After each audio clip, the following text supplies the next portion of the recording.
बिस्मिल्लाहिर्रहमानिर्रहीम। मोहतरम नाजरीन, अस्सलामु अलैकुम वरहमतुल्लाहि वबरकातुह।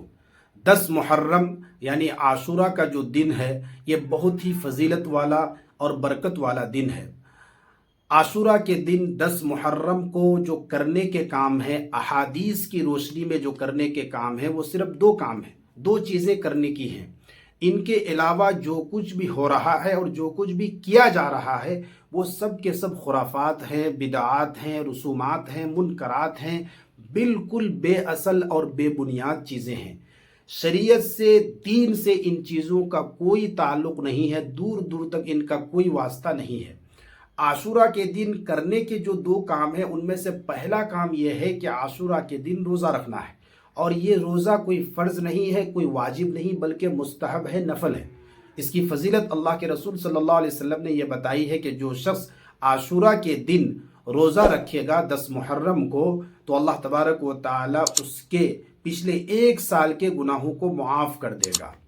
चूँकि यहूदी भी रोज़ा रखते थे, आशूरा के दिन वो भी रोज़ा रखते थे, तो अल्लाह के रसूल सल्लल्लाहु अलैहि वसल्लम ने यहूदियों और गैरों की मुशाबहत से बचने के लिए और उनकी मुखालफत के लिए ये हुक्म दिया कि तुम जो है अकेला सिर्फ आशूरा का रोज़ा न रखो, बल्कि उसके साथ एक और रोज़ा मिला लिया करो, यानी आगे पीछे एक और रोज़ा उसके साथ मिला लिया करो। यानी या तो 9-10 मुहर्रम को रख लो या फिर 10 और 11 मुहर्रम को रख लो। तो इससे क्या होगा कि चूँकि यहूदी सिर्फ एक रोज़ा रखते थे 10 मुहर्रम को आशूरा के दिन, और हम जब 2 रखेंगे तो इससे गैरों से मुशाबहत नहीं होगी और गैरों की मुखालफत हो जाएगी।